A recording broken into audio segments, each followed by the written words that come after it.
This is Brother Ron, and welcome to We All Be News Radio and TV, the news-free Dixie for the 21st century.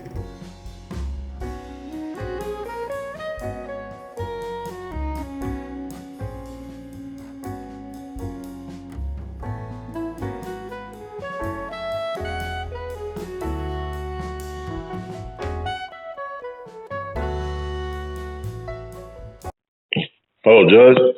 Yeah. Yeah, I want to ask you this question. Like, a lot of us, black people, we don't know about the law until we get in trouble. This is when we learn a lot about the law that we didn't know. Like, if you got pulled over for, I guess, having dark tinted windows, or your windows were, I guess, tinted, and they thought it was dark, do the police have a right to search your car without a warrant?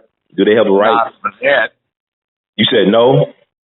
Not for that. They have to have other circumstances that would give them a reasonable belief, a reasonable suspicion that a crime is being committed.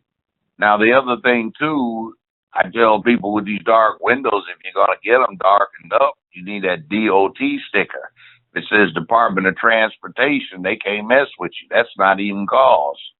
How you get there? I mean, you got to pay. I mean, I know you got to pay as a tax. I mean, it usually comes with going and get it done by a reputable entity. Oh, so they provide, so you get your tenant windows. They're supposed to give you a sticker with that. Is that what you're saying? No, it's in the material itself. If you see it, it's down in one corner. Like, look here, officer, DOT, that's the feds. They cooperated. I haven't done anything wrong. So this is what people need to know. A lot of people get pulled over. I got people that getting pulled over for dark tinted windows. They try, like, it's under suspicion, and they stopping and searching people's cars. So they don't know the law. It's called a pretextual search. Okay. In other words, what happens is if they find something, they invent reasonable suspicion or probable cause to pull you over. In other words, the rest of it is just a construct if they find something, but they may pull 215 people over and get nothing out of 214 of them. And that's just a bad habit. But you got some chicken shit judges downtown who don't have the backbone to stand up to the law and dismiss something on a motion to suppress. You know, don't have the nerve, so they get in the habit of stopping 214 people to get to 215. About 25 years ago, we had a war going on between here and Texas. Texas Rangers were stopping anybody with one of those three number 3 prefix, or number 1, I forget which it was, that indicated it was Memphis, Tennessee, out of retaliation because they had a drug interdiction, an interstate interdiction squad around here, and they were pulling everybody over with a Texas plate. So you pull 300 or 400 people over, 80 people over, and you get 1 or 2 you bag, you know, that's pretextual activity. And the Texas Rangers and the Texas Highway Patrol, state police, were pulling over anybody with a Memphis tag in retaliation. Tennessee and Texas got such an interesting relationship from a historical point of view. I mean, Sam Houston is Tennessee connected. You look at the former Speaker of the House, Sam Rayburn. He was from Tennessee, but he represented Texas. Andrew Jackson, right? A lot of David Crockett at the Alamo. So I'm saying it's interesting. We got this even with the music, like you look Bobby Brookland or A.L.L and MJG. You know, the 3 states that are hooked up are Texas, California, and Tennessee. Even in the Navy, they got this thing. When they name one warship California, the sister ship is named Tennessee. I didn't know that. Wow. Okay. That's been going on for 100-some years. And there are a lot of people in California from Tennessee and a lot of people in Tennessee like me who come back from California.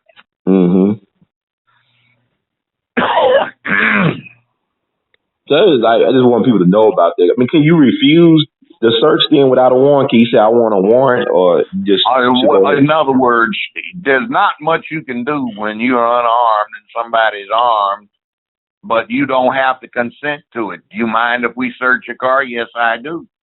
So what do they do then? I mean, when you say no? Well, in other words, if they're playing along with it, what happens is they ask you, do you mind if we search your vehicle? Yes, I do mind. Well, what do you have to hide?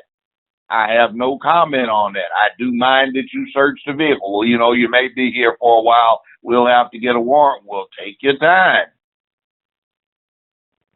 So you can't say that, because a lot of us are afraid. You know how we teach our kids to be afraid of law and police and stuff. We instill that trauma in our children, and they instill it in their children. Actually, you're going to run into some freakos who are scared. The worst person to run into is a scary MF, because he'll kill you.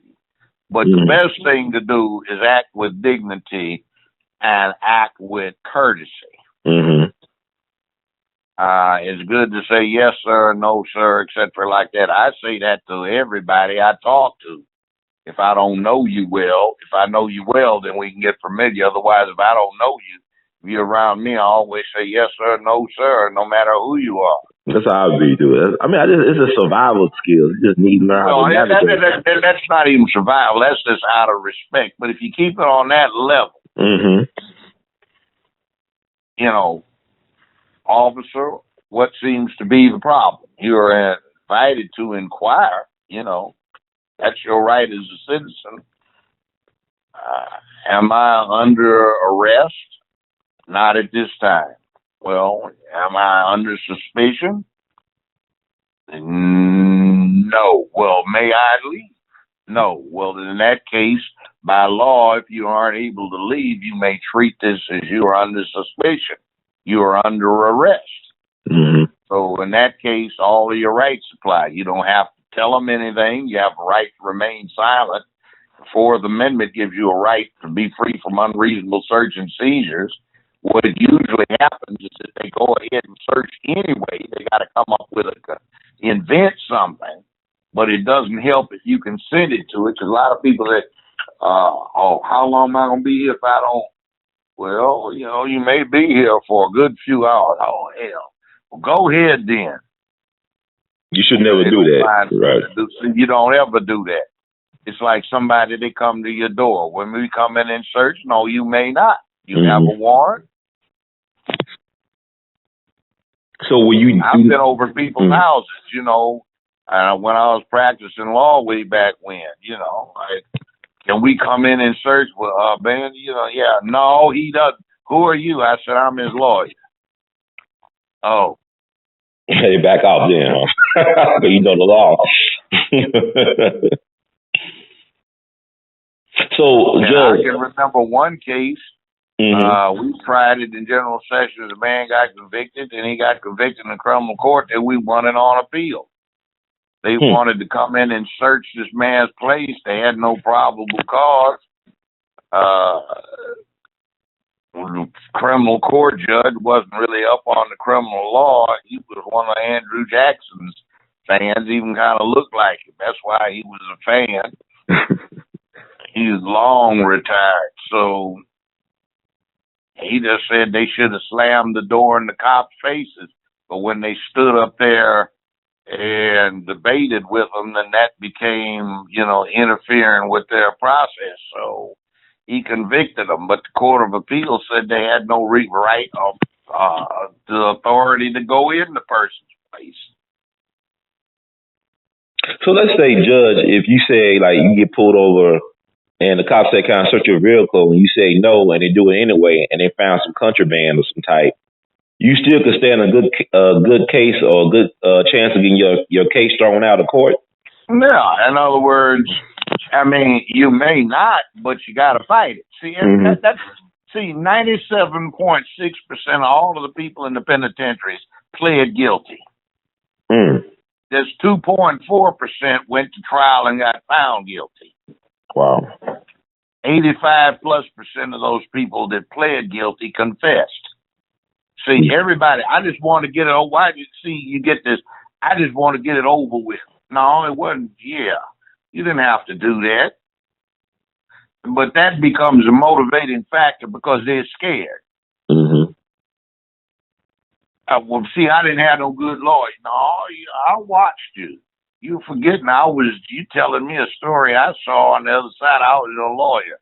Mm-hmm. I questioned you for 15 minutes about whether this was a free and voluntary plea. You just said you wanted to get it over with.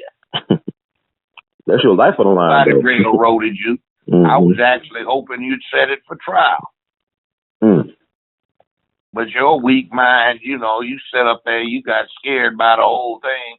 You didn't want to take chances. You'd rather them just put their head in rather than ramming it in, or rather than taking the chance to fight it so you can keep your drawers pulled up. Wow. Jeez. I mean, we just don't get it.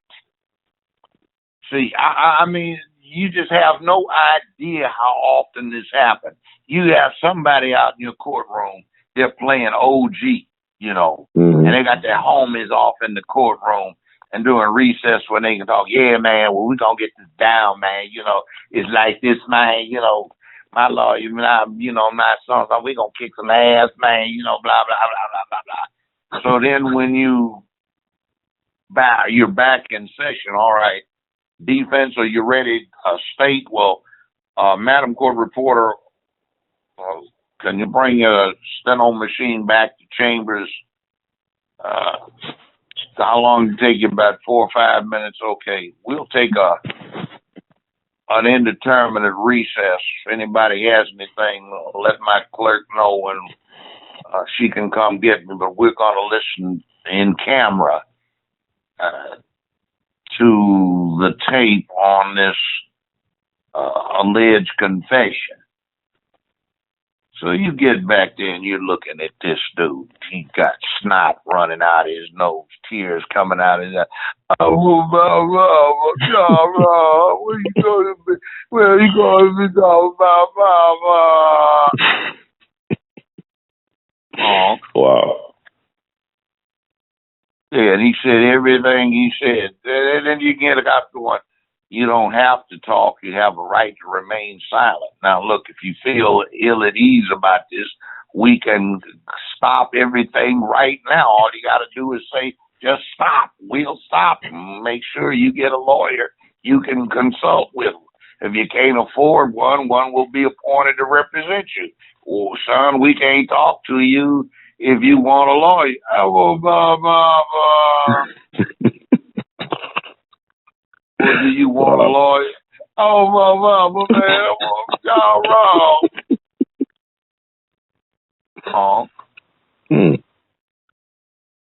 Wow. And then you start worrying. Then you start wishing. Well, what are you cops slap this fool across his head and try to give this fool some dignity or something? How you keep from laughing? Do people be laughing in the court with this shit? I guess sometimes you can't. Wow. Now you talking about just those man moments, man, like that moment of truth, man. You reveal who you really are. Oh man, some of these dudes are just nothing but flat out punks. They got some badasses too. Mm-hmm. Like I know this was hooked up with that Johnson woman. It was a hit that she allegedly had taken out on somebody, and the man that set the hit up, everybody knew his name, where they could find him, but they couldn't bring him to trial because under American law, you cannot convict anybody on the uncorroborated evidence of an accomplice. This was later pardoned by Trump, right? The black woman from Memphis pardoned by Trump. She set this up? Okay. Yeah. Queen Penny. So anyway, the man that took the hit and set it up, he's immune from prosecution because he just, every time they tried to question him, he'd write at the bottom of the waiver, he said, I want a lawyer. Literally, go fuck yourself. So he was from, he was a foreigner? He was from Latin America? No, he was from Memphis. Oh, it was a Memphis dude that knew the law. Yeah. Wow, okay. A black man? Yeah, black. So he actually knew his rights. You tell me he knew his rights and he knew the law inside and out, and he's a criminal. There's other people sitting in the penitentiary right now But he set the hit up, and she's the one that took the hit out. She got 25. She got life on something else. Wow. She's out though. So they didn't really tell the whole story behind it. They got us thinking that this woman was grandmotherly. The airhead, lightweight Kim Kardashian knew not a damn thing about criminal law. But see, that's the way we are in America now. Mm-hmm.